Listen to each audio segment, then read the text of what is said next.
Bonsoir à toutes et à tous et bienvenue à l'auditorium Jacqueline Lichtenstein.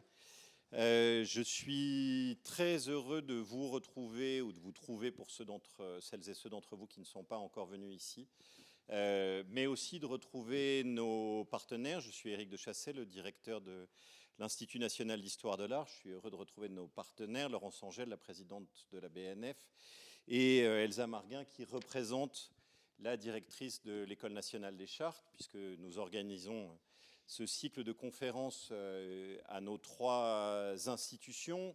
Les conférences ont lieu ici, mais elles sont bien le signe de cette collaboration sur ce lieu extrêmement bien doté et pourvu en institutions pour montrer ce que chacune de nos trois institutions conserve de plus précieux. C'est ça le principe des trésors, si j'ai bien compris ce que c'était qu'un trésor.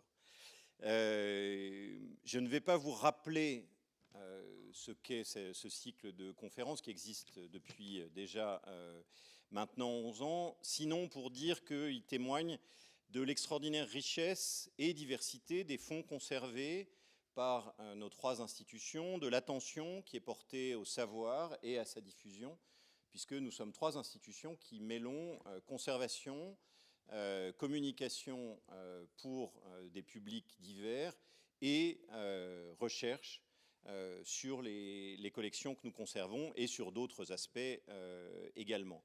Évidemment, avec la réouverture de l'ensemble du site Richelieu, je pense que cette collaboration prend une nouvelle dimension, mais je suppose que Laurence Angèle en parlera, et donc je ne vais pas gloser plus que cela sur ce sujet. Peut-être juste un mot pour dire comment nous fonctionnons à l'intérieur de ce partenariat. Nous, Institut national d'histoire de l'art, c'est pour nous l'occasion de faire mieux connaître la bibliothèque et ses fonds qui sont déployés principalement dans la salle Labrousse sur le site Richelieu et dans le magasin central attenant, qui sont en temps normal réservés aux chercheurs à partir du niveau master, mais aussi à toutes celles et à tous ceux qui veulent faire des recherches en histoire de l'art et qui ont besoin pour cela de collections. Ces collections sont des collections à la fois usuelles, qui essayent de couvrir l'ensemble de l'histoire de l'art, de toute période, de toute ère géographique ou culturelle, et également des fonds patrimoniaux qui sont présentés à l'occasion de ce cycle, quand cela nous paraît particulièrement intéressant, qui sont centrés sur l'histoire de l'art, mais l'histoire de l'art est une discipline plus large que ce dont on en a l'impression en général quand on la connaît de loin, puisqu'elle se trouve au carrefour également de nombreuses autres disciplines. C'est d'ailleurs pour cela que dans ce bâtiment où vous vous trouvez, dans la galerie Colbert, sont présentes les universités qui enseignent l'histoire de l'art, mais aussi le cinéma, le spectacle vivant dans l'ensemble de la région Île-de-France. Alors c'est variable. Certaines universités ne sont pas représentées ici, mais l'essentiel des universités ou des unités de recherche. Et évidemment, aujourd'hui, le fait qu'il s'agisse d'une question de théâtre est pour nous également importante. C'est l'occasion non pas de dire que l'étude du théâtre fait partie de l'histoire de l'art, mais que l'histoire de l'art peut fournir des éléments qui permettent effectivement de mieux comprendre certains aspects de l'histoire du théâtre, ceux qui ont à voir avec des éléments visuels, ou certains aspects du spectacle vivant de manière générale. Je rappellerai au passage que nous développons ici un programme de recherche sur les notations chorégraphiques, qui se fait avec de nombreux partenariats, dont celui de la BNF, et qui est du Centre national de la danse en particulier, et qui veut envisager d'un point de vue qui est celui de l'histoire des arts visuels, l'histoire de la danse et de sa notation. Je rappelle également que tous nos séminaires, colloques, manifestations que nous organisons tout au long de l'année sont ouverts gratuitement à tous et à toutes, et qu'ils sont également captés en ligne et disponibles en ligne d'une façon qui est une façon très ouverte. Nous organisons régulièrement en salle Labrouste des événements à destination d'un public plus large également que le public de chercheuses et de chercheurs en histoire de l'art auxquels vous êtes chaleureusement conviés. Et je veux vous inviter de façon plus précise à la prochaine séance de la série L'art entre les lignes, qui aura lieu le 28 novembre prochain et qui, chaque mois, rassemble un certain nombre d'auteurs et d'autrices qui publient des ouvrages qui traitent d'histoire de l'art. Cette séance du 28 novembre aura lieu autour des grandes figures de l'histoire de l'art. Et je terminerai en vous invitant également de façon très large au Festival de l'Histoire de l'Art que nous organisons chaque année en partenariat avec le Château de Fontainebleau, le premier week-end de juin. Alors, vous êtes à Paris, le premier week-end de juin, désormais, il y aura aussi des grands événements à Paris, mais j'espère que ça ne vous empêchera pas de vous déplacer à Fontainebleau, où nous recevons chaque année plus de 200 personnalités, historiens et historiennes de l'art, artistes, cinéastes, chorégraphes, concertistes, à partager une passion qui est celle de l'histoire de l'art, avec chaque année un thème et un pays invité. Et cette année, le pays invité, c'est la Belgique, ce qui donnera notamment lieu à des invitations à des chorégraphes et à des paysagistes. Je vous laisse imaginer un certain nombre de noms possibles et qui seront les noms que vous retrouverez effectivement, même si c'est trop tôt pour l'annoncer, parce que je crois qu'il doit y avoir une conférence de presse sur ce sujet et que je vois ma responsable de communication qui n'a pas du tout envie que j'aille sur ce terrain complètement. Mais quand même, j'aimerais vous faire envie de venir. Et le thème est le climat. Et donc là aussi, avec la manière dont l'histoire de l'art peut se saisir de ce sujet. Et donc ça aura lieu les 2, 3 et 4 juin prochains. Mais pour l'instant, l'événement qui nous rassemble, c'est les Trésors de Richelieu. C'est cette collaboration entre nos 3 institutions. Et je passe la parole tout de suite à Laurence Angèle. Non ? Je ne sais pas, moi on m'a donné un ordre, alors je le respecte. On respecte toujours l'ordre dans les bibliothèques. Sinon, après, on ne comprend plus rien. Donc, juste quelques mots pour vous dire, enfin, je ne vais pas répéter tout ce que Éric de Chassé vient de vous présenter. Je pense que, bien sûr, l'actualité de la BNF, c'est celle de l'ouverture du musée. Donc, c'est une autre invitation que je vous fais après toutes celles qui vous ont déjà été données. Donc, vous allez avoir plein de choses à faire de nouveau pour aller découvrir ces trésors qui sont montrés de manière permanente. Mais voilà, ce qui m'importe, c'est de dire à quel point on ne peut pas séparer précisément les choses dans l'ensemble des missions qui sont les nôtres et qu'a très justement rappelé Éric. Et il n'est pas de présentation qui ne fasse pas la part belle, évidemment, à la recherche, aux fruits de la recherche. Il n'est pas de présentation ou de travail de recherche qui ne se pose pas la question de la présentation des objets eux-mêmes. Et ici, c'est une des manières que nous avons assez extraordinaire de vous apporter, de vous offrir cela, le résultat de la recherche, le travail des conservateurs, parfois l'intervention des artistes autour d'un objet et le fait de pouvoir l'observer au plus près. Voilà, le musée ne vise rien d'autre et c'est une autre manière que de venir vers vous avec le même objectif. La seconde chose sur laquelle je voulais insister, c'est peut-être ce plaisir que l'on a à travers pour introduire cette 11e édition des Trésors de Richelieu, commencer par le théâtre et le cinéma, donc cette conjonction d'autres arts que ceux auxquels on pense habituellement quand on parle histoire de l'art, une autre époque aussi que celle à laquelle on pense d'abord lorsque l'on parle histoire de l'art, mais c'est aussi toute cette diversité qui est celle de la richesse de nos collections. Et puis évidemment, c'est le moment singulier de cette exposition consacrée à Molière qui nous a invités à ce choix pour ouvrir cette 11e édition. Donc voilà, vous voyez plein de propositions pour vous, aussi scientifiques que plaisantes, expositions, musées et conférences. Merci à tous d'être si nombreux présents pour cette première séance. Et donc, je passe la parole à l'École nationale des chartes, puisque nous sommes 3. Plus près. Voilà. Je tenais à vous dire combien je suis honorée, heureuse d'assister à l'ouverture de ce nouveau cycle des Trésors Richelieu. Un riche programme encore nous est proposé en cette année si particulière, parce qu'elle a vu, comme ça vient d'être dit, l'ouverture au sein du quadrilatère Richelieu d'un magnifique musée, mais aussi d'espaces de consultation et de médiation. Je pense à la salle ovale, dorénavant ouverte à un large public. Le cycle qui commence et dans lequel plusieurs collègues enseignants-chercheurs et chercheurs de l'École nationale des chartes s'apprêtent à intervenir. Nous en sommes très heureux parce que ça concrétise aussi notre partenariat.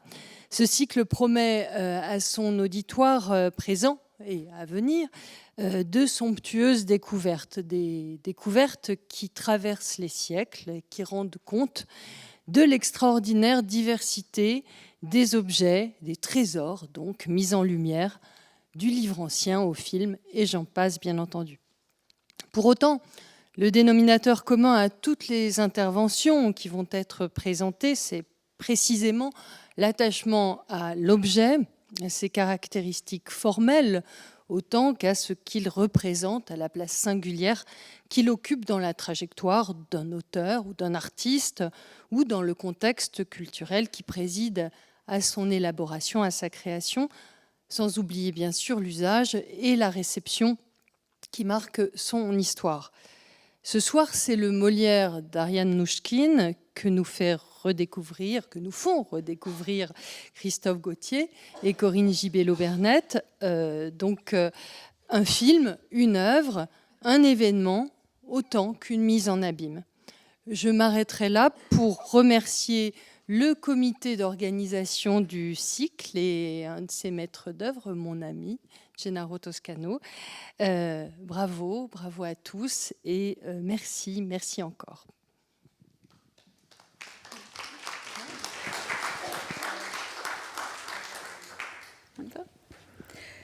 Plusieurs d'entre vous espéraient peut-être voir Ariane Mnouchkine en ces lieux ce soir.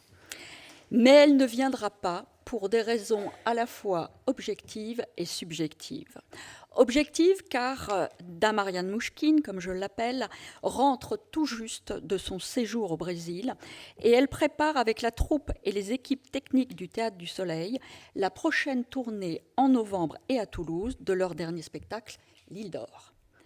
Subjective car conjuguant sa vie d'artiste au présent et au futur proche, Ariane Mnouchkine affirme souvent dans ses prises de parole et ses écrits faire un travail radical d'oubli entre chaque spectacle, chaque film.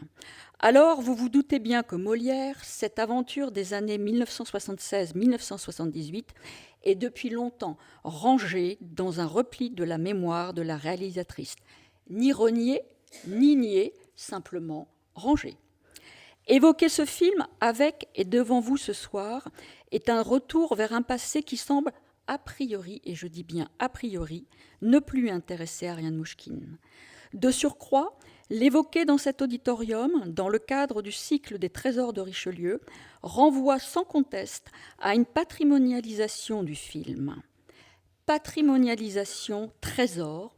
Arrêtons-nous quelques minutes sur cette notion et je cède sans plus tarder la parole à Christophe. Oui, donc cela a été dit précédemment, cette présentation du Molière d'Ariane Mnouchkine prend place dans un cycle intitulé Trésors de Richelieu. J'en profite d'ailleurs d'emblée pour remercier très chaleureusement l'ensemble des organisateurs de ce cycle de m'avoir permis de parler de ce film.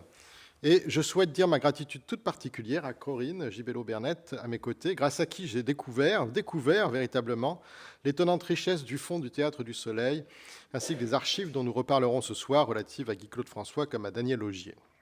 Mais de quel trésor parlons-nous ce soir ? Alors, au risque de vous décevoir, nous ne vous présenterons pas le manuscrit perdu et enfin retrouvé de Molière. D'ailleurs, il n'est pas présent dans l'exposition. Il a bien disparu et nous ne le trouverons pas non plus dans l'exposition magnifique qui se tient en ce moment à quelques mètres d'ici. Nous n'y verrons pas non plus, pour reprendre le commentaire écrit par Alain Resnais dans Toute la mémoire du monde, et parmi les innombrables trésors que recèle la Nationale, alors je cite le commentaire de Resnais, le journal encore inédit des Goncourt, le Codex Theresianus que plus personne ne sait déchiffrer, ses mémoires d'Harry Dixon, aujourd'hui introuvables, ses carnets intimes de Romain Rolland, qui ne seront découverts qu'en 1974, le manuscrit des Pensées de Pascal, ou encore l'ensemble des écrits d'Émile Zola, Le Caillou de Bagdad et les joyaux qui l'entourent, l'album de croquis de Villard de Honnecourt. Voilà des trésors, beaux, anciens, rares, précieux. Tous ceux qu'il nous est donné à admirer dans le flamboyant musée de la BNF, bien qu'il y manque encore les mémoires d'Harry Dixon. Ce soir, nous allons parler d'un film qui a moins de 50 ans, qui certes relève du patrimoine, mais qui n'est pas rare, même s'il est beau.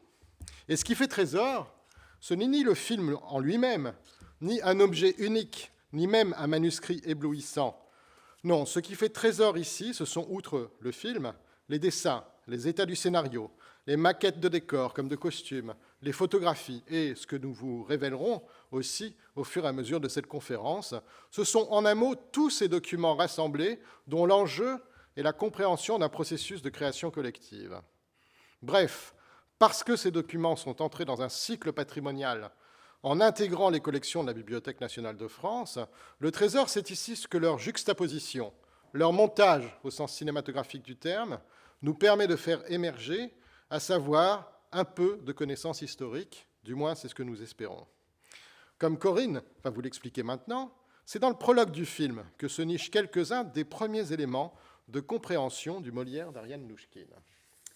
Le film s'ouvre effectivement sur un Molière vieilli, malade, nous l'entendons tousser à plusieurs reprises, bougon, travaillant dans son théâtre. Ce prologue est intéressant à divers titres, notamment par l'ordre d'entrée en scène de deux des personnages emblématiques du film, à savoir la servante Laforêt, rôle interprété par la comédienne Marie-Françoise Audolan, et le fidèle compagnon Lagrange, rôle interprété par Jonathan Sutton. La servante est ce lien qui nous relie à Jean-Baptiste Poquelin, que l'on va découvrir et apprendre à connaître dans la première époque du film, tout d'abord enfant, puis jeune adulte. Elle est le témoin privilégié de la vie, dans les bons comme dans les moins bons moments, de l'homme tout au long de son existence. Le personnage de Lagrange, quant à lui, nous relie au directeur de troupe, à l'auteur et comédien Molière, que nous découvrons en fin de première époque et dans la seconde époque. Ariane Mnouchkine a choisi Lagrange comme fidèle parmi les fidèles. Elle aurait pu choisir Michel Baron ou un autre membre de la troupe, ce qu'elle n'a pas fait. Et je remercie ma collègue Morgane Spinek d'avoir attiré mon attention sur ce point lors d'une récente conversation. Car à la question « Pourquoi Lagrange ?», je serais tentée de répondre « Mais le registre, bien sûr ». Le célèbre registre conservé à la Comédie Française qu'Ariane Mnouchkine a eu entre les mains, qu'elle a lu attentivement et qui a constitué une nourriture de première main pour l'écriture de son scénario. Ce faisant, en introduisant dès les premières minutes du film les personnages de Laforêt et de Lagrange, Ariane Mnouchkine nous livre, me semble-t-il, plusieurs indices sur son Molière. Il faut bien l'avouer, nous ne connaissons pas grand-chose de la vie de Jean-Baptiste Poquelin, exception faite de quelques contrats notariés. Toute l'invention consiste à faire quelque chose de rien, comme nous le suggère un contemporain de Molière, un certain Racine, dans sa préface de sa pièce Bérénice. Alors, en dépit ou au contraire, grâce à ce manque de sources, Ariane Mnouchkine va nous raconter une histoire, en suivant un chemin qui n'a pas été souvent emprunté, celui qui passe d'abord par la vie de Jean-Baptiste Poquelin, homme de son siècle, le XVIIe, chemin qui nous mène ensuite à la rencontre de Molière. Se détournant de l'histoire officielle, tant universitaire que scolaire, elle emprunte le chemin de la fiction pour nous raconter en 4h20 la vie de Jean-Baptiste Poquelin, dit Molière. Dans les 3 versions dactylographiées du scénario dont nous disposons, un conte de Bertolt Brecht, que vous voyez à l'écran, est placé en exergue, telle une métaphore de la vie de Molière, jouant sur l'opposition de l'homme libre dans les rues de Paris, à l'image du prince qui vagabonde dans la prairie, et sur les routes du royaume, par opposition, disais-je, à l'homme de cour à Versailles, comme le prince enfermé désormais dans son château. Dans une autre version dactylographiée, cette fois traduite en anglais, c'est le mot « tale » qui apparaît sous nos yeux. L'univers du film puise aussi ses sources dans l'univers du conte et des légendes, et les mots ici choisis par Ariane Mnouchkine ne doivent rien au hasard. Nourrie comme elle l'a été dans son enfance par les comptines anglaises et les contes russes. N'oublions pas, en effet, qu'Ariane Mouchkine est anglaise par sa mère, la comédienne June Hannan, et russe par son père, le producteur de cinéma Alexandre Mouchkine.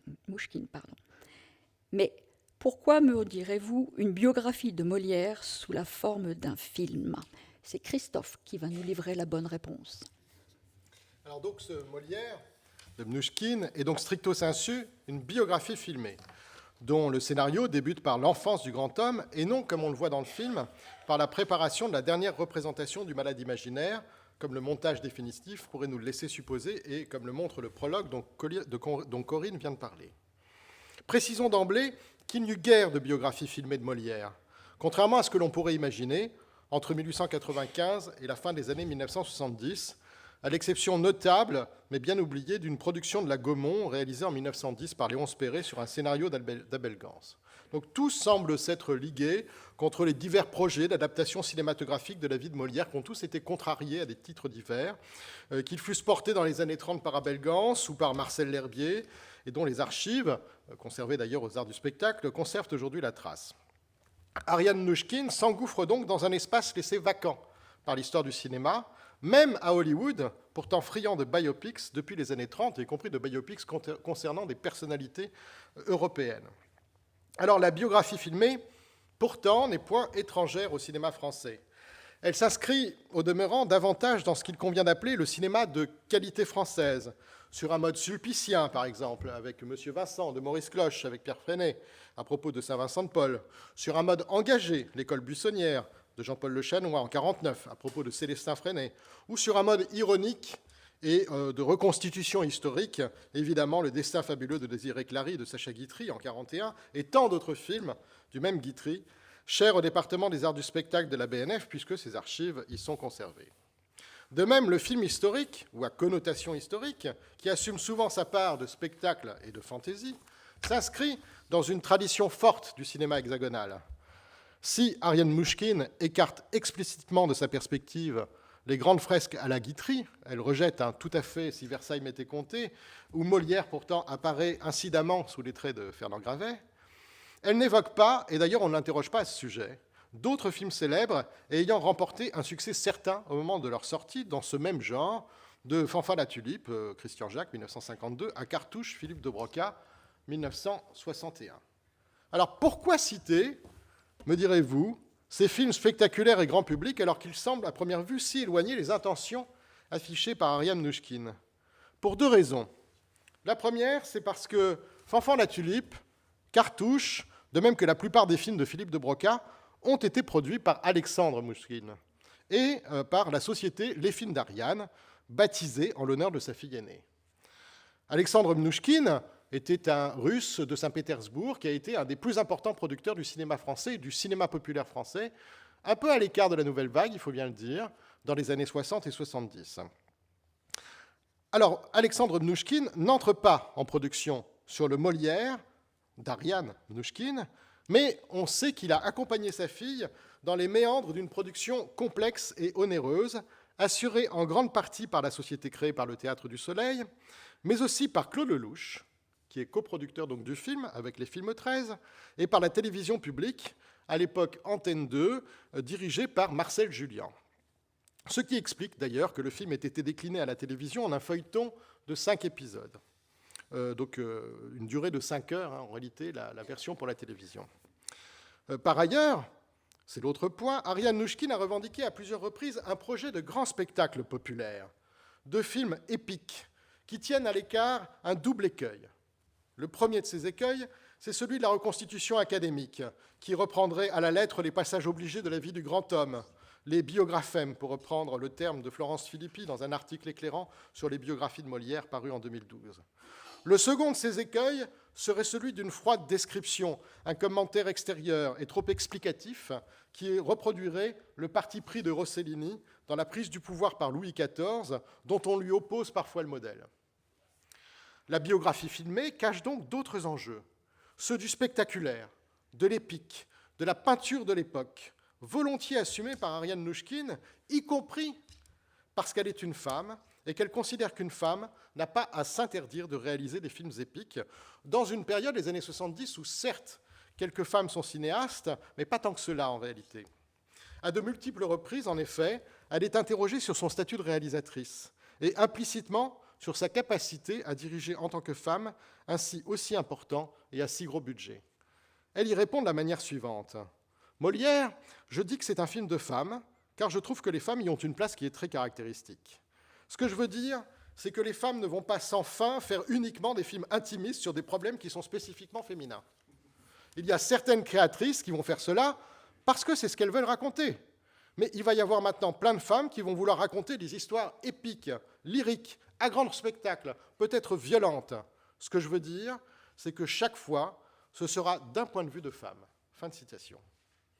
Au-delà du projet épique, qui se veut donc être autant le portrait d'une époque que celui d'un homme, se pose la question de ce que représente Molière pour la fondatrice du Théâtre du Soleil. Tout au long de sa carrière, celle-ci déclare en effet qu'elle n'est pas très intéressée par la mise en scène des pièces de Molière, et elle ne montrera d'ailleurs, bien des années plus tard, que le Tartuffe. Ce qui la passionne, en revanche, c'est l'humanité de Molière, sa rectitude, souvent, ses compromis, parfois, ses renoncements, rarement, et la manière dont le créateur compose avec les contraintes de son temps. Avec Molière, dit-elle, au moment de la promotion du film à Cannes, je montre un créateur face aux problèmes de tous ordres que pose un régime autoritaire et centralisateur. Face à ce régime, Molière fut parfois un homme très bien et parfois un peu moche. Fin de citation. Elle ne dévie pas de ce regard lorsque, interrogée par Corinne Gibello et Franck Pandino pour le catalogue de l'exposition qui se tient en ce moment même, elle précise, donc très récemment, Molière est un homme de théâtre extraordinaire, un acteur extraordinaire qui me fait penser à Chaplin. Shakespeare est inaccessible, mais Molière est proche.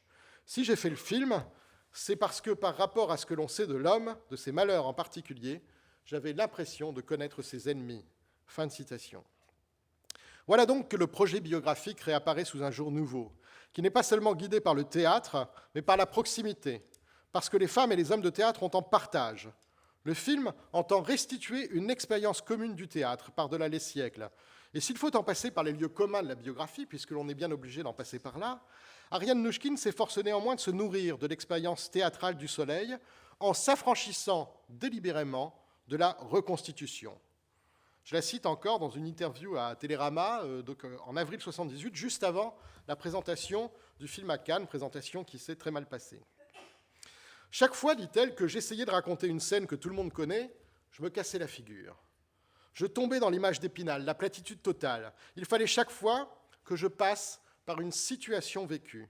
Ce n'est pas une reconstitution. La reconstitution est un mensonge.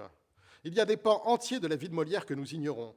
Je ne peux pas prouver que ce que j'ai réinventé soit vrai, mais j'en suis sûr, personne ne pourra prouver que c'est faux.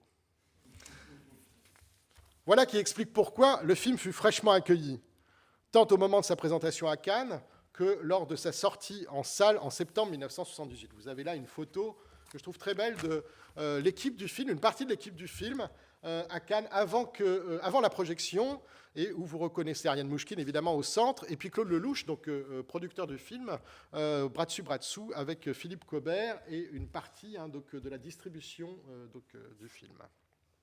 Cet échec critique, dont Ariane Mnouchkine conservera un souvenir cuisant, qu'elle évoque dans ses entretiens avec Fabienne Pasco, tient en particulier à la singularité de ce projet biographique.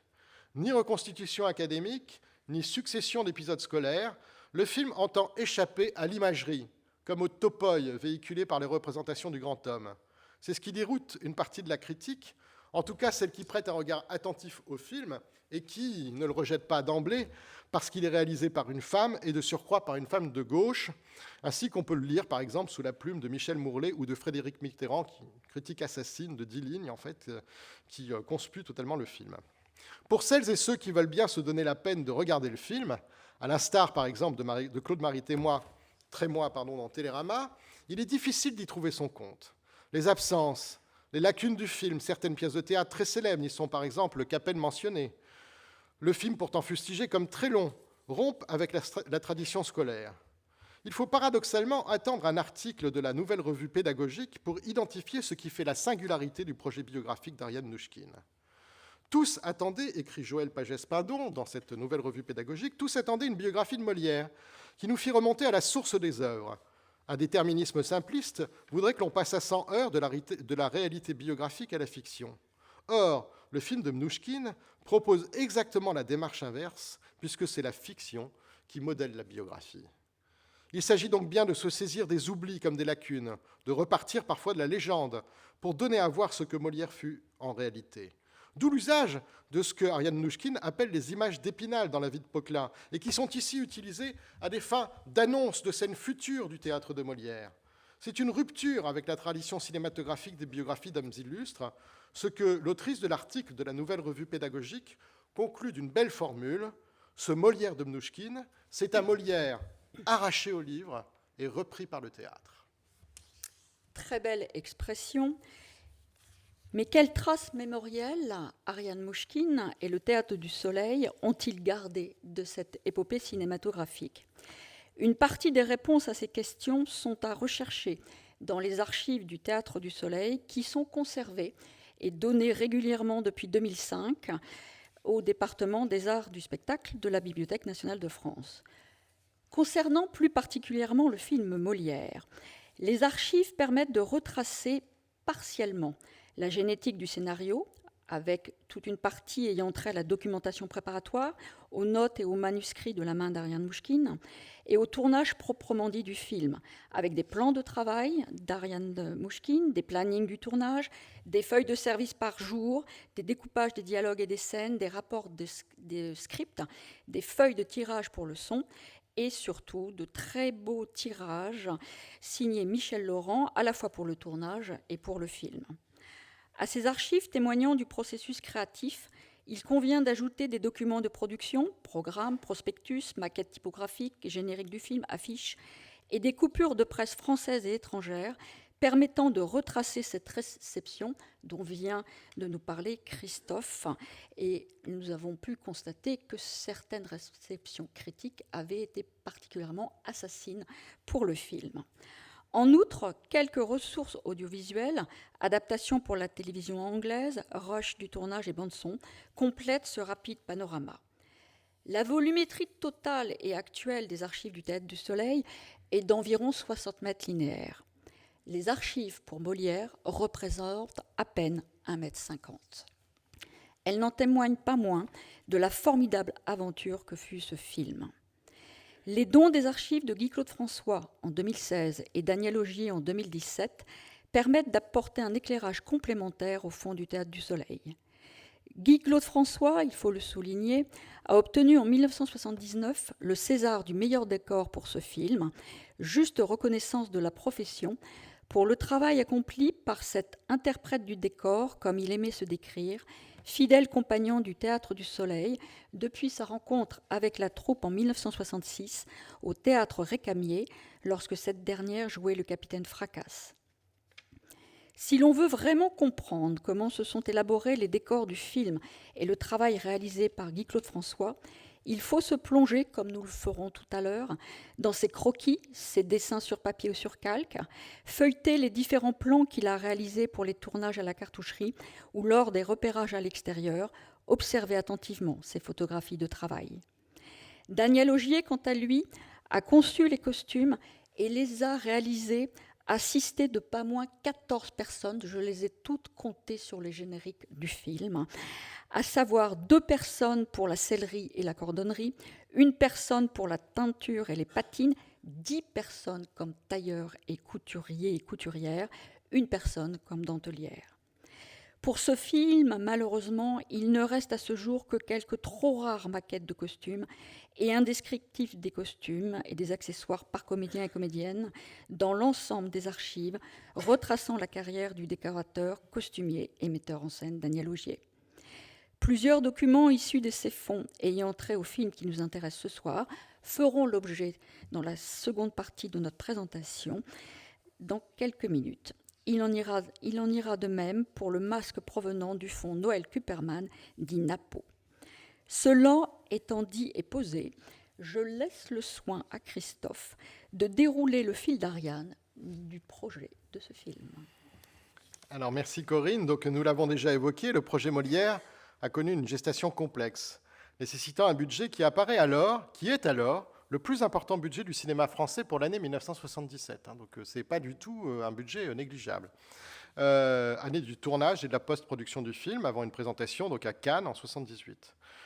Pour décrire le gigantisme de l'entreprise, la presse reprend à satiété la formule 25 semaines de préparation, 25 semaines de tournage, 25 semaines de post-production, soit en réalité, en effet, 1 an et demi de travail sur le film, pour un budget total de 20 millions de francs. Alors comme la presse, on est encore dans les années 70, elle dit souvent donc, 2 milliards, puisqu'on compte en anciens francs donc, à l'époque. Voilà. Le travail préparatoire est richement documenté dans les archives conservées à la BNF, puisqu'on y trouve notamment l'abondante documentation, les notes de lecture, les remarques et les correspondances rassemblées par Catherine Mounier, qui fit office de documentaliste, et un petit peu plus que cela, je pense, pour la préparation de ce film. Celle-ci, en compagnie d'Ariane Mnouchkine, mais aussi d'une bonne partie de la troupe du Soleil, si l'on en croit le témoignage de Philippe Cobert, lit tout ce qu'il est possible de lire sur Molière. Et Catherine Mounier et Ariane Mnouchkine lisent tout ce qu'il est possible aussi de lire sur le grand siècle, sur ce qu'il convient d'appeler le grand siècle. On sait que furent annotés, par exemple, et commentés Louis XIV en son temps, de Robert Mandrou, historien précurseur de l'histoire des mentalités. Louis XIV et 20 millions de Français, de Pierre Goubert, paru en 1966, mais aussi Paul Bénichou et ses Morales du grand siècle, ce qui donne assez à voir que, faute de biographie détaillée de Molière à l'époque, on se nourrit de l'atmosphère du XVIIe siècle pour mieux comprendre en quoi le théâtre de celui-ci tend un miroir au siècle dans lequel il se déploie. Comme l'écrit Catherine Mounier, j'aimerais qu'on comprenne comment Molière donne une représentation d'une société qui est elle-même de représentation, par un jeu qui dénonce un autre jeu. Tous les esprits forts de l'époque sont conscients de cette application d'un code et de ce système d'apparence auquel ils ne peuvent échapper, même s'ils recherchent une vérité, une authenticité, une âme, une réalité derrière les masques, derrière les passions, derrière une civilité froide. Donc on voit qu'on a véritablement en fait, le souci d'une représentation en miroir, qui n'est pas un miroir par rapport évidemment à la société contemporaine dans laquelle le film est tourné, mais bien pour montrer et représenter à quel point Molière dresse une représentation de son propre siècle, d'où cette documentation intense donc, sur le XVIIe siècle. Il s'agit aussi, en particulier dans la première partie, de mettre en exergue la troupe, suivre les chariots des comédiens ambulants sur les chemins boueux des campagnes misérables, je recite Catherine Mounier, gravir les échelons de la société de cour jusqu'aux fêtes du château de Versailles, encore en chantier. C'est raconter le XVIIe siècle à travers l'histoire de Molière et de sa troupe, passion, haine, amour, amitié, combat et lassitude qui agitent ce groupe d'artistes. Fin de citation. Alors, commencé en 1977, le tournage du film dure jusqu'à l'été. En janvier 1977, il dure jusqu'à l'été. Le tournage n'investit pas seulement la cartoucherie, dans des décors sur lesquels nous reviendrons, mais aussi une dizaine d'extérieurs, de Versailles au château de Courance, dans l'Essonne, pour figurer le château du Prince de Conti, en passant par la salle du Jeu de Paume et les chapelles du château de Fontainebleau, Vaux-le-Vicomte, dont on investit le théâtre pour y reconstituer celui d'Orléans, Guermantes, les Ménules, sans compter le plateau du Larzac, pour une séquence donc, fameuse, au lieu, alors ça c'est quand même intéressant, la troupe de la cartoucherie et Ariane Mnouchkine sont sur le Larzac au moment où tout le plateau est mobilisé contre l'agrandissement d'une base militaire donc, en 1977. Donc on a vraiment aussi une conjonction là, d'engagement militant qui est celui d'Ariane Mnouchkine et de la troupe du Soleil dans les années 70 et de circonstances là, politiques particulières. Les scènes de tournage à la cartoucherie commencent en 9e semaine, du 14 au 18 mars, et se poursuivent pendant le printemps. Jusqu'à 350 figurants se partagent le plateau et les comédiens, qui appartiennent presque tous à la troupe du Soleil, à l'exception de Jean Dasté, qui interprète le grand-père de Molière, de Daniel Mesguich, qui joue le prince de Conti, et de quelques autres. Corinne en a parlé. Ces comédiens se comptent par dizaines. L'entreprise est donc gigantesque et donc alors là on voit quand même là on est dans une séquence qui est plutôt en fait au début donc, du tournage dans la gadoue, vous le voyez, qui est cette gadoue donc, qui a été très reproché par la critique au moment de la sortie du film, enfin un film qui est dans la boue, quoi, un film qui se déroule dans la boue en réalité, mais bon ça c'est aussi parce qu'il a beaucoup plu en effet. En mars 1977 pendant le tournage, Ariane Mnouchkine dirigeant donc, quelques jeunes comédiens, là, ici, dans une séquence donc, qui est près du début du film. Et puis ici, donc, une photographie de tournage, là aussi, avec Daniel Mesguich caché sous sa grande plume, donc, au château de Courance, donc, où donc, il interprète, donc, je le disais, le prince de Conti, et ici avec la dolly, ce chariot donc très caractéristique, qui permet de faire des grands mouvements de caméra, un chariot donc monté sur roue, et que Ariane Mnouchkine utilise donc très abondamment dans le film. Alors, Corinne va vous présenter maintenant justement ce que pour gérer une entreprise aussi gigantesque, il faut d'abord mettre en place, c'est-à-dire les différentes étapes du scénario du film. Mais avant, non seulement de vous expliquer, de vous donner à voir une des versions manuscrites du scénario, je vais demander à Maxime en régie d'envoyer le premier extrait que nous avons sélectionné avec Christophe. Merci. Le jeu des 7 erreurs, je suppose que vous connaissez. Et j'avoue, Christophe et moi avons oublié de vous dire, en introduction de ce trésor de Richelieu, que ce serait un trésor de Richelieu d'un genre entièrement nouveau, à savoir participatif. Non, je redeviens sérieuse.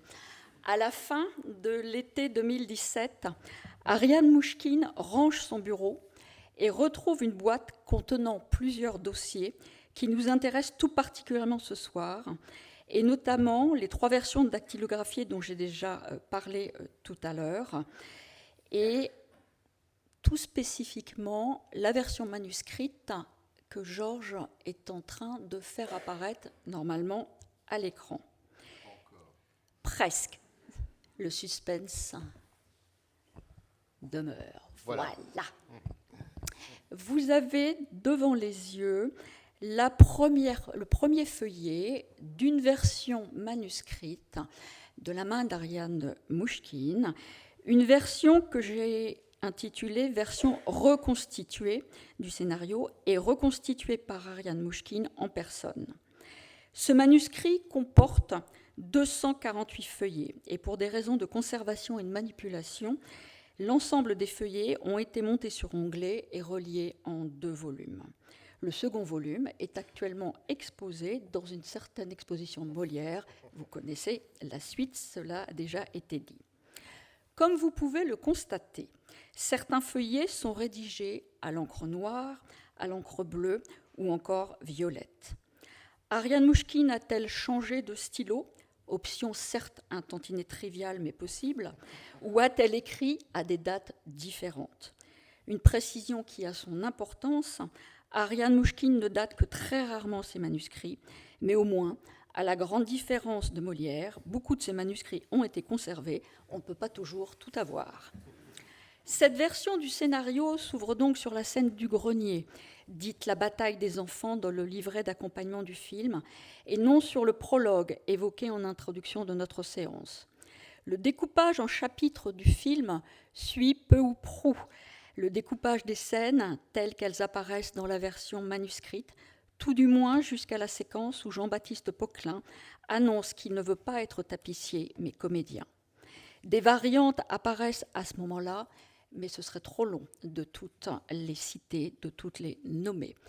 Et Anne-Lise, je vais te demander de passer directement, une fois que Georges aura fini, au feuillet 88.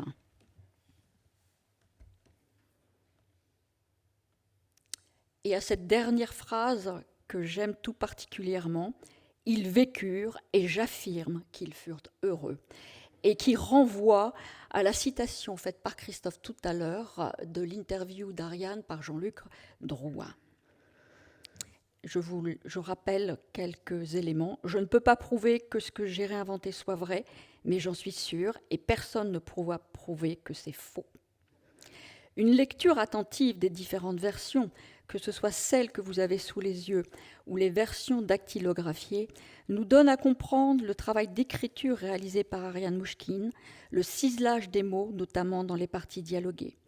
À la question maintenant de savoir si le scénario original du film a été conservé, il n'y a qu'une seule réponse, oui, et c'est le film.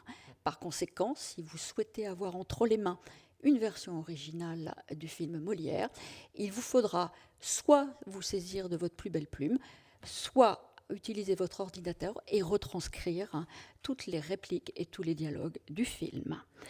Je m'arrête là, même si effectivement, feuilleter ce manuscrit est extrêmement émouvant parce qu'on voit bien tout le processus d'écriture, tous les remords, toutes les reprises, mais il est temps maintenant d'enchaîner avec Hollywood à Vincennes, où comment s'est déroulé le tournage justement de ce film à partir d'un scénario.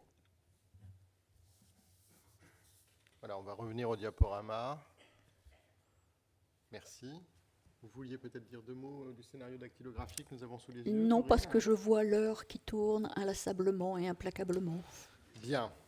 Alors, la cartoucherie, on le sait, est installée à Vincennes. Et c'est dans ces espaces immenses et désaffectés que s'installe la troupe du Théâtre du Soleil en 1970. Bien que les lieux n'aient pas été consacrés au cinéma, rappelons toutefois que Vincennes fut au premier temps de l'industrie une ville de cinéma, la plus vaste du monde alors, avant Hollywood, puisqu'y étaient installés, au début du XXe siècle, les studios et l'usine de la société Pathé Frères. Par une de ces ruses dont l'histoire a le secret, il y a là un singulier retour aux origines du cinéma, dans des studios improvisés, répartis entre les locaux de la cartoucherie à proprement parler, qui tiennent lieu d'atelier, et le décor planté, où est tournée, entre autres, la très célèbre séquence du carnaval que nous allons maintenant vous montrer. C'est le deuxième extrait que nous avons choisi ce soir. Séquence qui va nous accompagner presque jusqu'à la fin de cette conférence.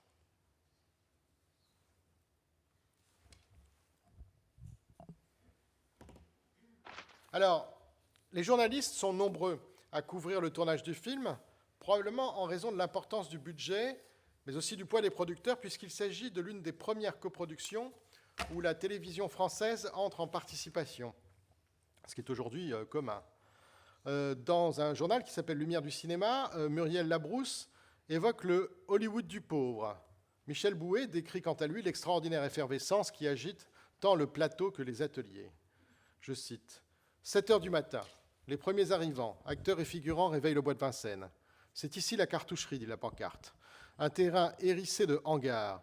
Maquilleurs et perruquiers campent dans l'entrepôt où fut joué l'âge d'or.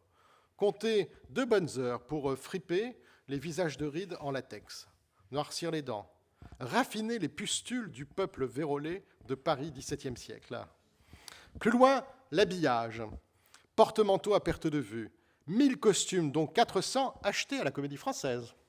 Je le signale parce que je ne sais pas si tout le monde le sait ici. À côté, coupeuses et couseuses inventent la soutane de Mazarin et les jupons d'Armande Béjart. Ici, on sculpte les masques, là, on tresse un feuillage de papier. Le montage a lieu sur place et déjà une armada de peintres, plâtriers et charpentiers est sur la brèche. L'usine à rêve d'Ariane Mouchkine s'est mise en branle. Fin de citation.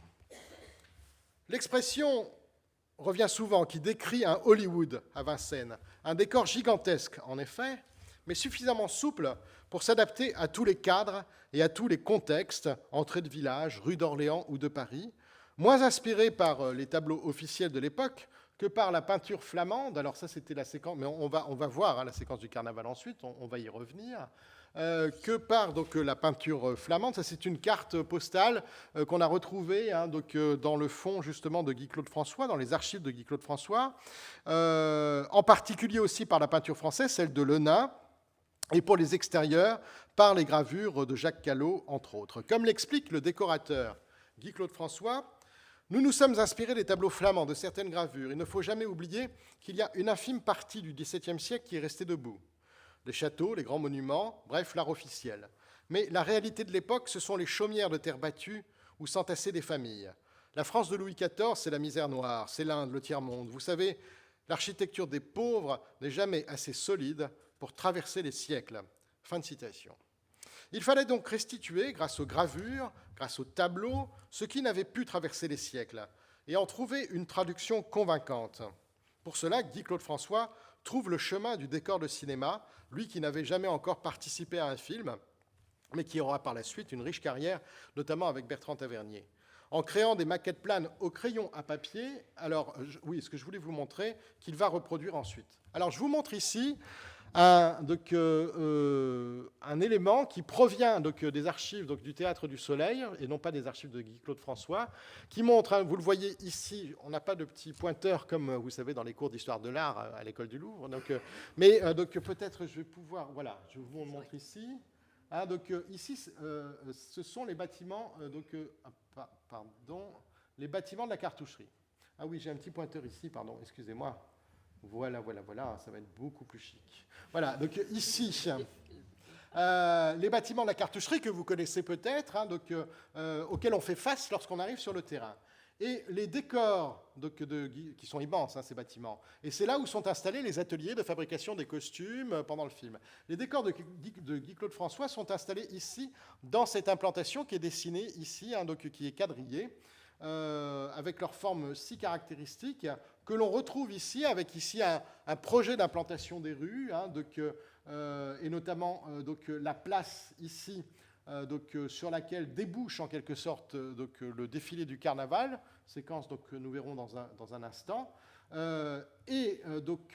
Pour, je dirais, en fait, réaliser ces décors, Guy-Claude François en réalise aussi, pour commencer, des maquettes planes, qu'on va tout de suite voir, puisque ce sont des dessins au crayon de bois, mais qu'il reproduit ensuite à l'encre de Chine sur papier calque. Donc on va tout de suite justement les voir. Voilà, donc une première vue cavalière de la ville. C'est probablement ici Orléans. Enfin, c'est censé représenter Orléans. Alors, vous le voyez ici, en haut, vous avez bien des panneaux plans qui représentent en fait le fond du décor et que l'on voit très bien sur le côté, qui sont adossés à des sortes de madriers comme ça pour les soutenir. On a ces espaces plus où d'ailleurs en fait Ariane Nouchkine plante souvent les décors de théâtre itinérants en réalité dans le film. Et puis cette rue le long de laquelle se déroule tout un tas d'événements, en l'occurrence s'il s'agit de la rue d'Orléans. Ces décors sont ici. Merci pour l'agrandissement, parce que ça permet de bien voir justement ce qu'il en est. Cela reste en fait de l'ordre du croquis, mais on voit bien qu'on a des façades qui sont très travaillées, et nous verrons que ces façades, la grande ingéniosité en fait de Guy-Claude François, c'est qu'elles sont interchangeables.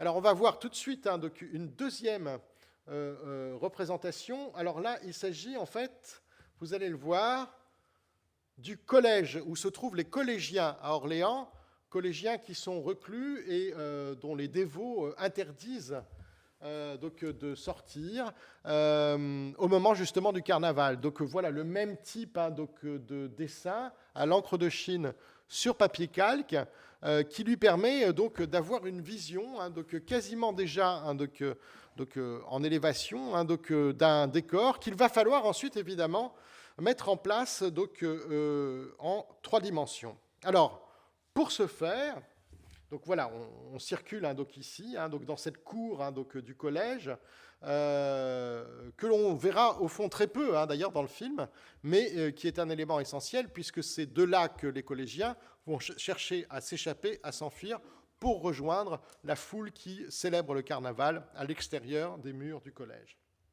Merci beaucoup. On va donc retourner au diaporama pour voir justement à partir de là comment est-ce que Guy-Claude François procède. Et alors voilà ici un élément du décor en élévation. Il procède d'abord en faisant réaliser des petites maquettes, de toutes petites dimensions, qui lui permettent justement d'implanter son décor selon les besoins de l'espace qu'il va utiliser, selon les lieux dans lesquels la scène va être tournée.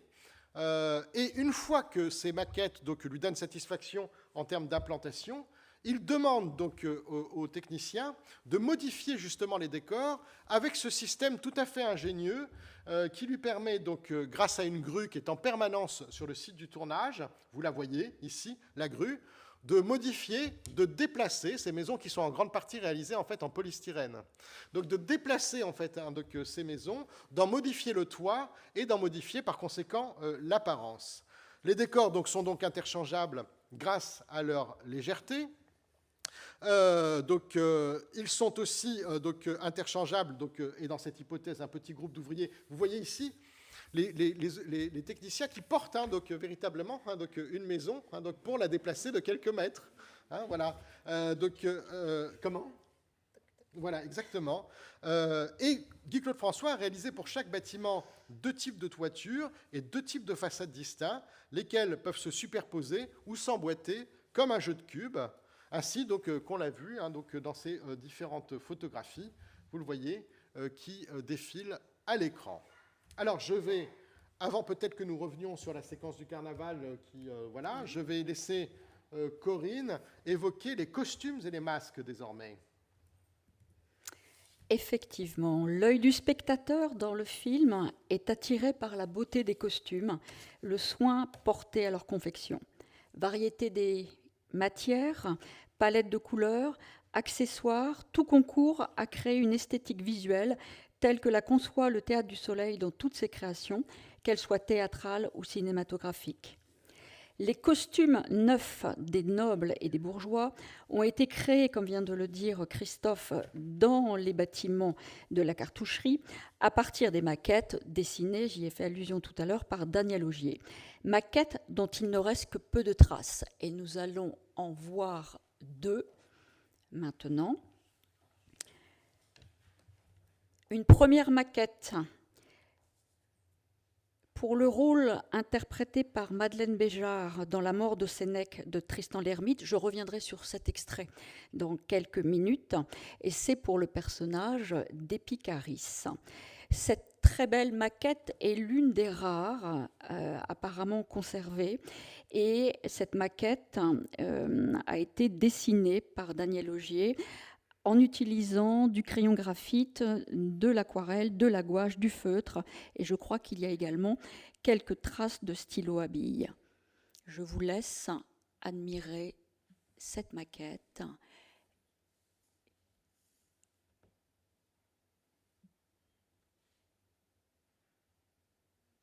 Maquette signée, comme on peut le voir. Et le second exemple que je souhaitais vous présenter ce soir est une maquette pour le rôle de Le Nôtre. Là, nous sommes dans un style complètement différent. Et ce qui est très intéressant, c'est que, comme vous pouvez le voir, il y a des échantillons de tissus qui sont agrafés. Alors, on a eu une hésitation sur le fait d'enlever ou de ne pas enlever les agrafes. Comme vous pouvez le constater, nous avons réussi à en enlever quelques-unes, mais pas toutes, tout simplement parce qu'on allait vraiment abîmer les tissus. Les nobles donnaient, on le sait, les historiens nous ont renseigné à ce sujet, leurs vieux costumes à leurs serviteurs. Il était donc important de respecter ce décalage, nobles serviteurs, neufs vieux. Des costumes ont donc été intentionnellement vieillis, usés. Plusieurs ensembles de costumes portés plutôt par le peuple ont également été achetés lors de plusieurs ventes de costumes de la Comédie Française. Christophe y a fait allusion il y a quelques instants, là encore, reteints et vieillis à dessein pour le film. Souvenez-vous, dans le générique, il y a un poste de teinturier dans la liste de toutes les personnes que j'ai citées, ayant travaillé sous la houlette et la responsabilité de Daniel Augier. Mais Daniel Augier a vraiment été la cheville ouvrière de l'atelier couture, tout à la fois créateur, responsable des équipes donc à cette même couture, responsable et lourde tâche de la préparation des costumes et des accessoires par journée de tournage en fonction des scènes filmées et des lieux de tournage, sachant qu'Ariane Mouchkine pouvait du jour au lendemain, de la veille au soir à 23h pour le lendemain à 8h, décider de changer à la fois le lieu de tournage et la scène qu'elle souhaitait tourner. Donc, l'atelier couture était une véritable ruche qui a, semble-t-il, fonctionné à plein régime pendant toute la durée du tournage. Ce que vous voyez à l'écran est un témoignage extrêmement intéressant puisqu'il s'agit d'un descriptif des costumes, à l'origine sous la forme de feuilles rassemblées dans un classeur et qui nous livre de précieux renseignements quant aux indications apportées par Daniel Augier, à la fois par rôle, par comédien et par séquence. Et comme vous pouvez le constater, en règle générale, soit en bas, comme dans l'exemple qui est sous vos yeux, vous avez une photographie en noir et blanc, un petit tirage de 8,5 cm sur 5, des costumes avec toutes les indications qui permettent de savoir que ce jour-là, Daniel Mesguich devait être habillé et coiffé d'une certaine manière. Et je ne sais pas si vous arrivez suffisamment à lire à l'écran. Vous avez également un soin extrêmement particulier qui a été apporté aux coiffures, qu'elles soient féminines ou masculines, et notamment aux tresses, aux chignons des comédiennes. Et on va passer la diapo suivante, comme vous pouvez le voir ici à l'écran. Les plus beaux costumes ont été à leur tour vendus après le tournage. Plusieurs ensembles ont été donnés à d'autres compagnies de théâtre ou emportés tout simplement par des comédiens ou des figurants. Rares sont les costumes conservés dans leur état original, car réutilisés lors des répétitions du cycle des Shakespeare notamment. Le département des arts du spectacle conserve 3 pourpoints du film Molière, mais sous l'étiquette des costumes de la Nuit des Rois, dans mon souvenir. Il s'est également porté acquéreur avant l'été, lors d'une vente publique, d'un costume porté par Philippe Cobert et de 3 masques. Malheureusement, il n'aura pas été possible de vous présenter ce costume porté par Philippe Cobert ce soir, tout simplement pour des raisons de conservation. Évoquons maintenant, et je vais demander à Georges et Anne-Lise de faire quelques manipulations, mais le masque est déjà en place. Peut-être l'une des pièces phares de ce qu'on vous a présenté en direct, des objets et des éléments qui ont été conservés. Ce masque provient du fonds d'archives Noël Kuperman dit Napo. Régisseur de théâtre, scénographe et enseignant, Napo, né en 1940 et décédé en 2005, était un ami du Théâtre du Soleil, très proche d'Ariane Mouchkine et des membres fondateurs de la troupe. Les masques et les accessoires de scène ont été, à l'issue du tournage, à leur tour donnés, vendus ou emportés. Et c'est ainsi que l'on trouve ce très beau masque dans le fonds d'archives de Napo, masque qui lui aurait été offert par Ariane Mouchkine en personne. Cela reste à vérifier, mais c'est ce que l'un des témoins, Liliana Andréon, m'a expliqué il y a quelques jours. Ce masque de carnaval que l'on voit dans cette fameuse scène du carnaval d'Orléans, que nous verrons peut-être tout à l'heure, ne désespérons pas. Ce masque a donc été conçu et réalisé par Erhard Stiefel, comme l'ensemble des masques de la production, en collaboration avec plusieurs collaborateurs. Erhard Stiefel est arrivé au Théâtre du Soleil au moment des répétitions de l'Âge d'Or, en octobre 1973, même s'il avait déjà collaboré avec Ariane Mouchkine de manière occasionnelle par le passé, soit 5 années seulement avant le tournage du film Molière. Mais revenons aux masques, fragiles témoins conservés de la scène. Dans l'inventaire de la collection des masques conservés par le département des arts du spectacle, Claude Dessimon, élève et disciple d'Erhard Stiefel, en fait la description suivante, et je le cite. « Masque en résine légère, avec un visage réaliste couronné, collerette au motif de décor floral, fraises et poitrine entièrement dorées, et qu'il suppose d'inspiration baroque. » Georges est en train de vous faire un zoom sur cet élément qui ressemble à une paire de boucles d'oreilles. Et je ne peux que vous inviter à vous rendre dans la galerie Mazarin et à regarder attentivement le costume qui y est exposé. Un indice, regardez bien la coiffe et vous comprendrez ce que je vous suggère, mais je n'en dirai pas plus. Revenons, si vous le voulez bien, sur la dimension politique de la séquence. Et je cède la parole une nouvelle fois à Christophe. Alors justement, est-ce que maintenant on peut peut-être enchaîner avec la séquence du carnaval? Je ne sais pas si ça a été possible. Je ne vois pas en cabine, donc je ne peux pas voir vos retours. Alors, ça c'était juste pour vous montrer donc, Erhard Stiefel, donc, le créateur des masques dont Corinne a parlé, pendant le tournage du film, justement. Je voulais juste donc, revenir donc, sur la séquence donc, du carnaval, parce que c'est une séquence centrale du film. C'est un carnaval que les dévots tentent d'empêcher en consignant les collégiens, dont on a vu tout à l'heure le bâtiment, dans leur bâtiment, et en proclamant l'interdiction dans les rues de la ville. Rien, pourtant, ne saura empêcher l'explosion carnavalesque censée se dérouler à Orléans, qui, après un bref moment de frénésie, est réprimée dans le sang par les cavaliers du roi, les lanciers du roi, dans ce qui ressemble, de manière légèrement anachronique au demeurant, à une dragonnade. Dans les années 70, le carnaval devient un objet d'histoire. Si le célèbre carnaval de Romans d'Emmanuel Leroy-Ladurie paraît chez Gallimard quelques mois après la sortie du film d'Ariane Mnouchkine, en 1979 en fait, le livre essentiel de Mikhail Bakhtin, consacré à François Rabelais, Culture populaire au Moyen-Âge et la Renaissance, est en revanche accessible en traduction depuis 1970, lu et commenté par bien des historiens, au premier rang desquels Michel de Certeau, qui s'intéressent à ces nouveaux objets que sont la culture populaire et ses manifestations. Au sein de celle-ci, la version radicale mais temporaire de l'ordre et des valeurs qu'incarne le carnaval occupe une place majeure.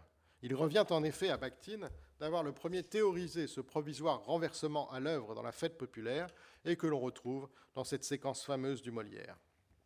Ariane Mnouchkine y adjoint toutefois deux aspects essentiels. La mise en forme spontanée d'une théâtralisation de la fête, que représentent ici les masques, et dont Corinne a parlé précédemment, et d'autre part la dimension politique et éminemment subversive du carnaval. Si certains critiques y voient une représentation à peine voilée des manifestations étudiantes de mai 68, ainsi Claude-Marie Trémois dans Télérama, c'est oublier que la manifestation politique, le défilé populaire, comprennent souvent cette dimension carnavalesque. Et depuis longtemps, elle était présente dans les manifestations du Front populaire, comme on l'identifiera plus tard.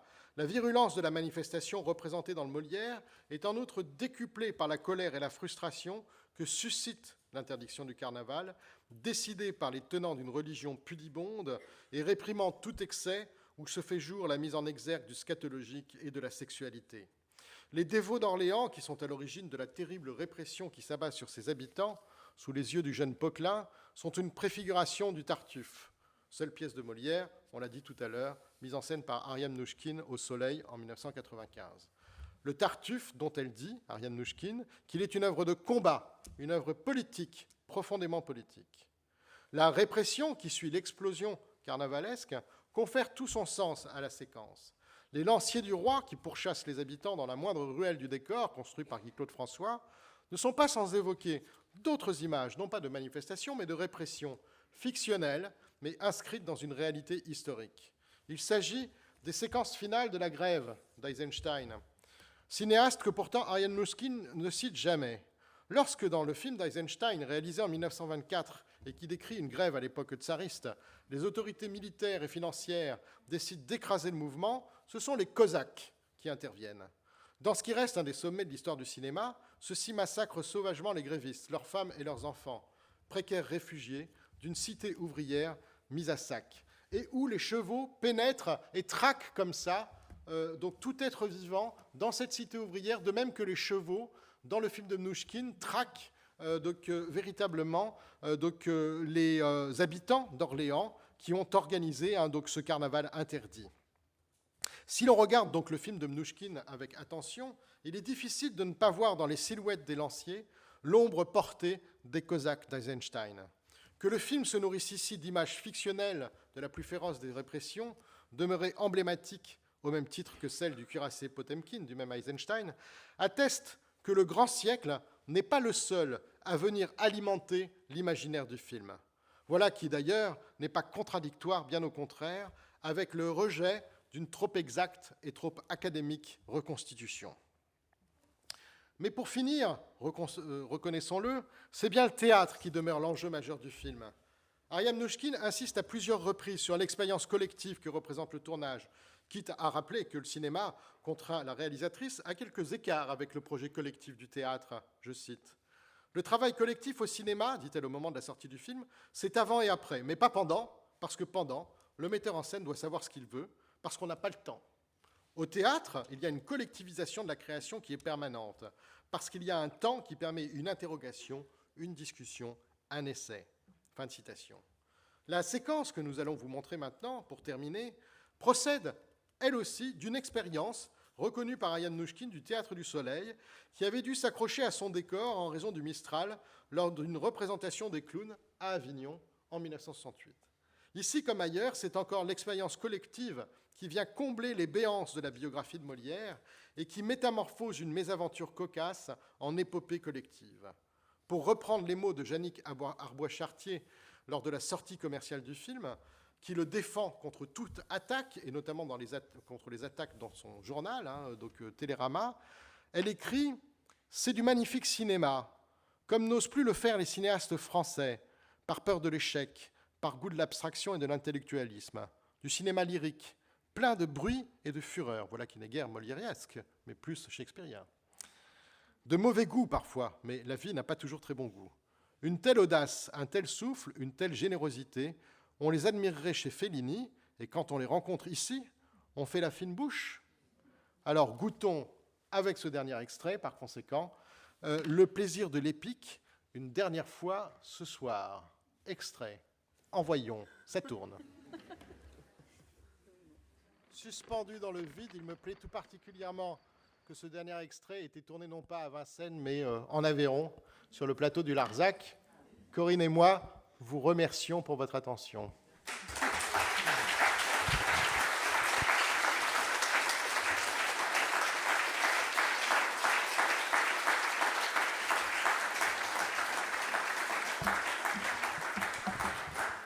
Et nous avons, je crois, un petit quart d'heure pour répondre à des questions, c'est bien ça? 10 minutes? Allez, 10 minutes. Je Il ne y a sais eu pas, 20 je me minutes tourne de vers... discours. voilà, je me tourne vers 5 minutes.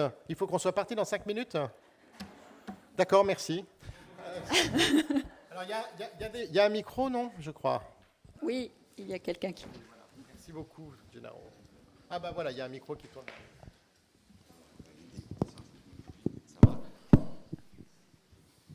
La salle est intimidée. Hein. Oui.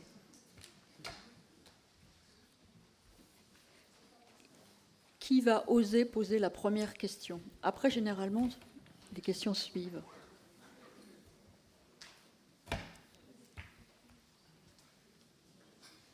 Merci beaucoup. Merci, il y a une question là-bas. Merci.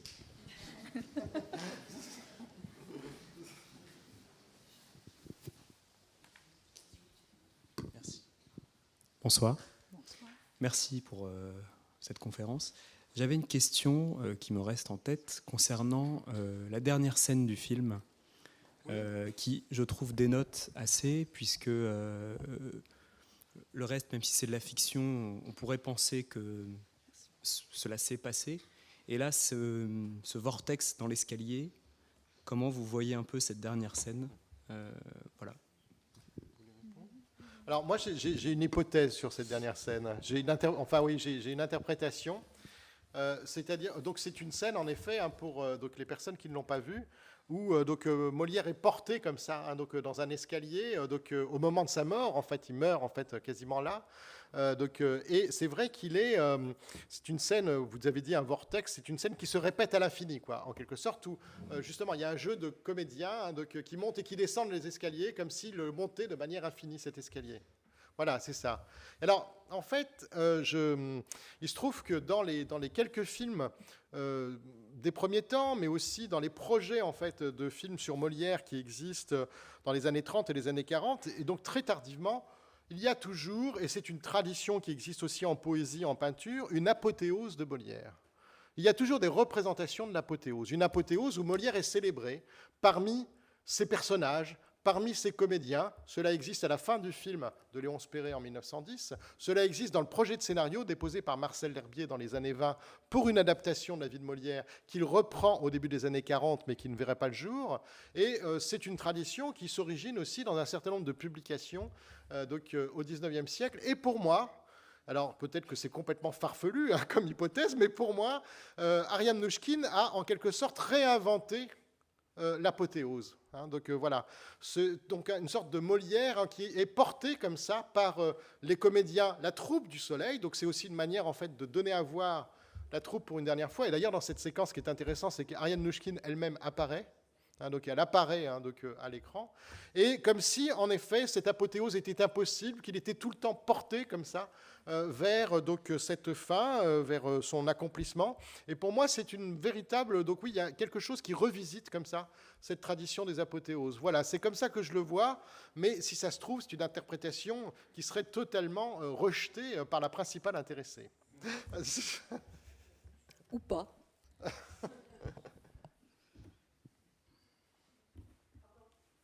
Oui, il y a une question. Ah oui, c'est une excellente question. Je n'ai pas trouvé... Oui, est-ce qu'il y a un lien avec le livre de Bulgakov, qui est un livre très romancé, donc, sur la vie de Molière, qui en passe par tous les biographèmes, pour reprendre cette expression, c'est-à-dire un certain nombre quand même de lieux communs, de topoi, tout ça, etc. En réalité, il n'y a nulle part mention, en tout cas dans les archives que j'ai consultées, d'une adaptation. Enfin, elle ne revendique pas de l'adaptation en fait, du roman de Bulgakov à aucun moment. Non, mais elle l'a lu et elle a pris voilà. des notes, Oui. puisque effectivement, dans ce qu'on a appelé la nourriture, c'est-à-dire tout ce qui a servi pour l'élaboration du scénario, il y a quelques feuillets où elle prend en note, et notamment cet ouvrage. De là à dire comment elle s'en est inspirée ensuite, non, on ne se lancera pas. N'oublions pas que le livre de Bulgakov se présente comme un roman, d'ailleurs, et non pas comme une biographie au sens classique du terme. Mais c'est aussi pour cette raison que ce livre intéresse beaucoup Ariane Mouchkine, puisque comme nous avons essayé de le montrer, elle raconte une histoire. Elle ne s'appuie pas, elle ne veut pas une biographie filmée, très universitaire, donc elle est dans l'histoire, elle est dans le roman, elle est dans la fiction.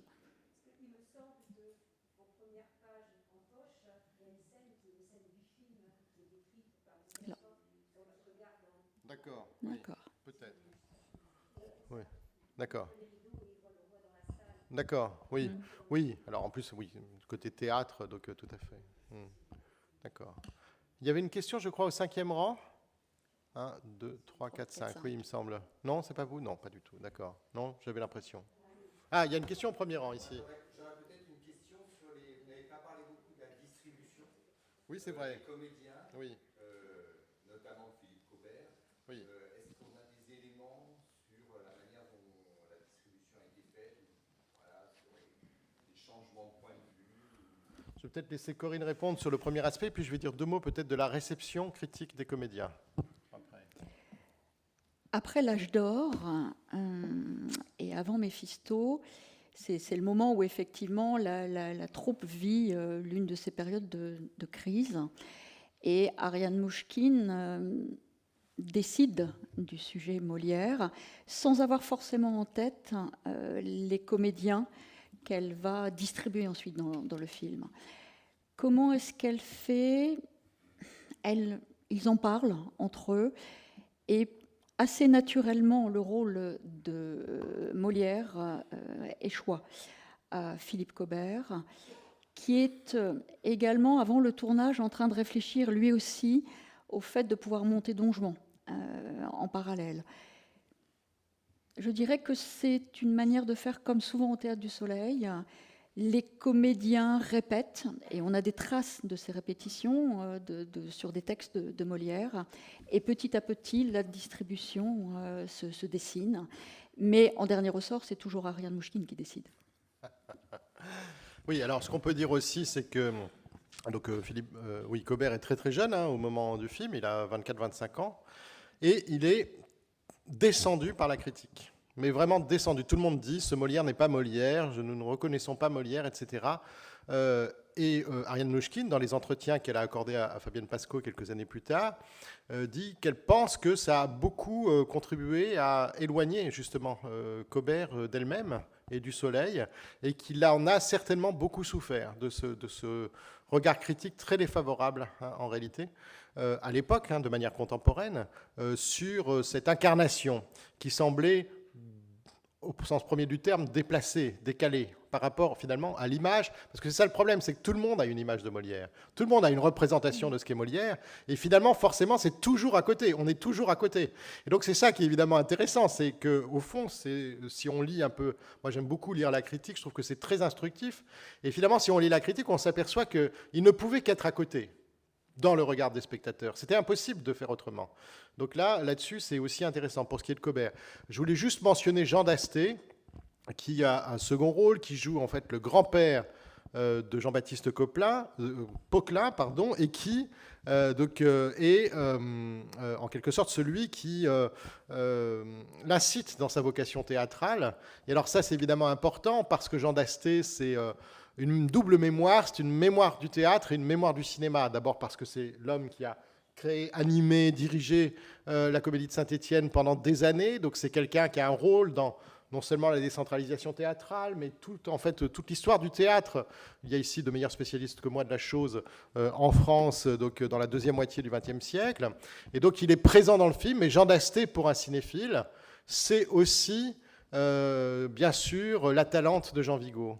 Et donc il y a cette double. Moi, quand j'avais revu le film il n'y a pas longtemps, ça m'a beaucoup ému, cette présence qui est une présence mémorielle très forte et qui inscrit aussi le film d'Ariane Mnouchkine dans cette double filiation, celle de ce théâtre, quand même, donc relativement libre, qui est celui de Jean Dasté, et celle de ce film très libre, pour le coup, qui est une sorte d'ovni du cinéma français, magnifique, qui est La Talente de Jean Vigo, où Jean Dasté joue le marinier, donc le patron de la péniche sur laquelle se déroule le film.